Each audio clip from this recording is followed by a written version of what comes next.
আসসালামু আলাইকুম রহমতুল্লাহ। আশা করি সবাই ভালো আছেন। আজকে আমি আপনাদের সামনে হোমিওপ্যাথির একটি গুরুত্বপূর্ণ অ্যাপ নিয়ে আলোচনা করব। যারা হোমিওপ্যাথিক চেম্বার দিয়েছেন বা দিবেন তাদের জন্য এই অ্যাপটি খুবই কাজে আসবে। আমরা সাধারণত রুগীর কেস টেকিং করার পর রুগীকে যে ওষুধটা দিই সেই ওষুধটা খাতায় লিখে রাখি, কত পাওয়ার দিলাম, কত তারিখে দিলাম সেটাও খাতায় লিখে রাখি। কিন্তু রুগী যদি অনেক দিন পরে আসে তাহলে রুগীকে কোন ওষুধটি দেওয়া হয়েছিল, কত তারিখে দেওয়া হয়েছিল, কত পাওয়ার দেওয়া হয়েছিল সেগুলো খুঁজে বের করতে আমাদের অনেক সময় চলে যায়। কিন্তু আমাদের কাছে যদি এই অ্যাপটি থাকে তাহলে আমরা কয়েক সেকেন্ডের মধ্যে রুগীর সব তথ্য পেয়ে যাব।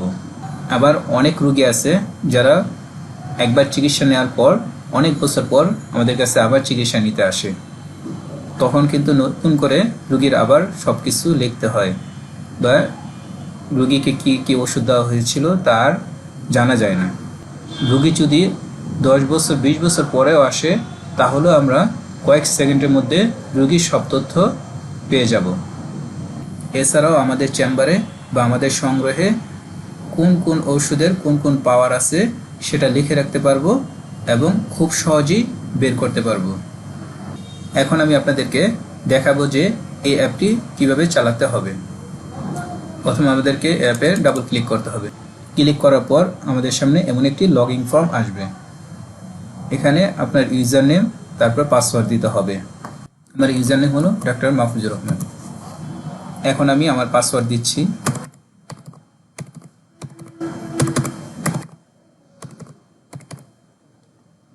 পাসওয়ার্ড দেওয়ার পর তারপর লগইন বাটনে ক্লিক করতে হবে। এরপর আপনার সামনে এমন একটি ইন্টারফেস আসবে। এখানে নিউ ডিজিটাল হোমিও হল দেওয়া আছে, এটা হলো আমার চেম্বারের নাম। এখানে আপনার চেম্বারের নাম বা আপনার নাম দেওয়া যাবে। ধরুন আপনার কাছে একজন পেশেন্ট আসলো, পেশেন্টের নাম রনি, তার বয়স 30, আজকের হলো 6 তারিখ 6/11/2024, সে পুরুষ, মেল, তার মোবাইল নাম্বার দিলাম, তারপর তার লোকেশন দেওয়া যাবে, যেমন যাত্রাবাড়ি।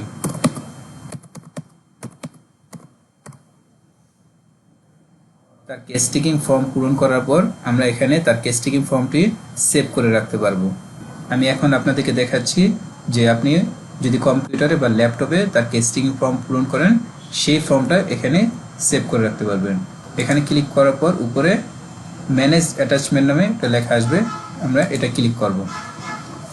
ক্লিক করার পর এখানে আরেকটা পপআপ আসবে, তারপর আমরা অ্যাড বাটনে ক্লিক করব। অ্যাড বাটনে ক্লিক করার পর আপনি যেখানে কেস টেকিং ফর্মটি সেভ করে রাখছেন সেটা দেখাই দিতে হবে। যেমন আমি এই কেস টেকিং ফর্মটা দেখাই দিলাম, তারপর ওকে দিতে হবে। ওকে দিলে এখানে তার কেস টেকিং ফর্মটি সেভ হয়ে যাবে। রোগীর যদি কোনো মেডিকেল রিপোর্ট থাকে আপনি সেটাও এখানে সেভ করে রাখতে পারবেন এবং যখন ইচ্ছা দেখতে পারবেন। এই জন্য এখানে ক্লিক করতে হবে। ক্লিক করার পর আবার ম্যানেজ অ্যাটাচমেন্ট এই বাটনে ক্লিক করতে হবে। ক্লিক করার পর অ্যাড বাটনে ক্লিক করতে হবে। তারপর আপনি যেখানে তার মেডিকেল রিপোর্ট সেভ করে রাখছেন সেটা দেখাই দিতে হবে।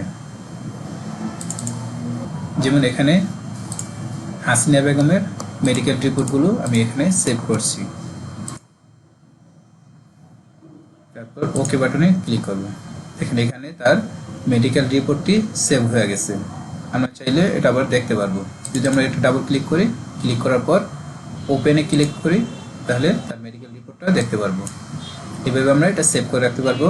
পরবর্তীতে তার ফলো আপ মেডিকেল রিপোর্টও আমরা এভাবে সেভ করে রাখতে পারবো। যদি আমরা দ্বিতীয়টা দেখতে চাই তাহলে আবার দ্বিতীয়টা সিলেক্ট করে ওপেনে ক্লিক করলে দ্বিতীয়টা চালু হবে। ধরা যাক রুগী তার পাইলসের সমস্যা নিয়ে আসছে, আমরা এখানে তার চিপ কমপ্লেনগুলো লিখে রাখতে পারবো। চাইলে আমরা ইংলিশে লিখতে পারবো বা বাংলায়ও লিখতে পারবো। যদি বাংলায় লিখতে চাই তাহলে আমাদের বাংলা ক্লিক করে অর্শ বা পাইলস লিখতে পারবেন। তার দ্বিতীয় সমস্যা হতে পারে মলদ্বার দিয়ে রক্ত যায়। তার তৃতীয় সমস্যা হতে পারে মলত্যাগের পর তার মলদ্বার জ্বলে।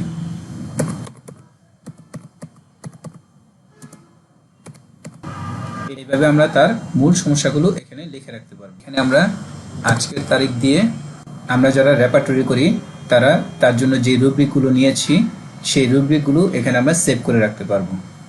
ধরা যাক রোগীর জন্য আমরা এই 3টি রুব্রিক নিলাম: rectum haemorrhage from anus, rectum pains stool from aggravation burning. এখান থেকে আমরা এই 3টি রুব্রিক কপি করে এখানে সেভ করে রাখতে পারবো। পরবর্তীতে যে তারিখে আসবে তখন যদি আমরা তার জন্য নতুন কোনো রুব্রিক নিই, সেটাও আমরা এখানে সেভ করে রাখতে পারবো। এভাবে আমরা রুগী যতবার আসবে তার জন্য আমরা নতুন নতুন রুব্রিক সেভ করে রাখতে পারবো। ধরা যাক এই লক্ষণগুলো অনুযায়ী রুগীকে নাইট্রিক অ্যাসিড দেওয়া হলো।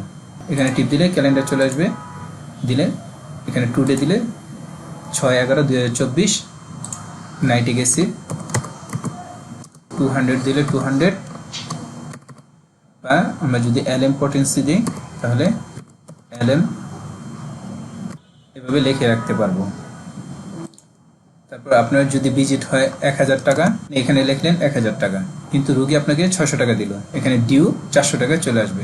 একই চেম্বারে 2জন ডাক্তার বসেন বা 3জন ডাক্তার বসেন, তাহলে যে ডাক্তার রোগীকে দেখবে সেই ডাক্তারের নাম এখানে লিখে রাখা যাবে। এভাবে আমরা রোগীকে কত তারিখে কোন মেডিসিনটি কত পাওয়ার দেওয়া হয়েছে, রোগী কত টাকা দিয়েছে, সবই আমরা এখানে দেখতে পারবো। রোগীর ডিউ কত আছে সেটাও আমরা দেখতে পারবো। এখন যদি এই রনি নামের রোগীটা আপনার কাছে 10 মাস পরে আসে, তাহলে আপনি এখানে রনি লিখে সার্চ দিলেই সেটা সাথে সাথে চলে আসবে। এখন আমরা দেখব যে আমরা আমাদের চেম্বারে বা আমাদের সংগ্রহে যে মেডিসিনগুলো আছে সেটা কিভাবে দেখব।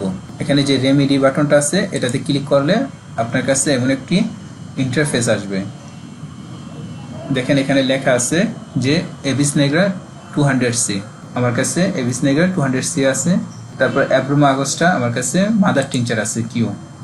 তারপর অ্যাব্রোটেনাম আমার কাছে 345 LM পটেন্সির ওষুধ আছে, আর সি পটেন্সির 200C আছে। এইভাবে আপনি আপনার কাছে যে মেডিসিনগুলো আছে সেগুলো লিখে রাখতে পারবেন। এখানে প্রায় 1463টি মেডিসিনের নাম দেওয়া আছে, আপনি চাইলে আরও কয়েক হাজার অ্যাড করতে পারবেন, বা আপনি যে কোনো মেডিসিন সার্চ দিয়ে বের করতে পারবেন।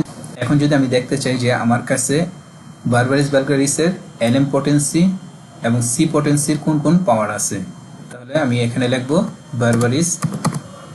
এখানে বারবারিস চলে আসছে। বারবারিস ভালগারিস আমার কাছে LM পটেন্সি 1 থেকে 10 পর্যন্ত আছে, আর C potency 30, 200, 1M, 10M, 50M, CM পর্যন্ত আছে, এবং এর মাদার টিংচারও আছে। এই লিস্টের মাধ্যমে সংগ্রহ করলে আরেকটা সুবিধা হলো আপনি ওষুধের গায়ে একটা নাম্বার দিয়ে দিতে পারেন।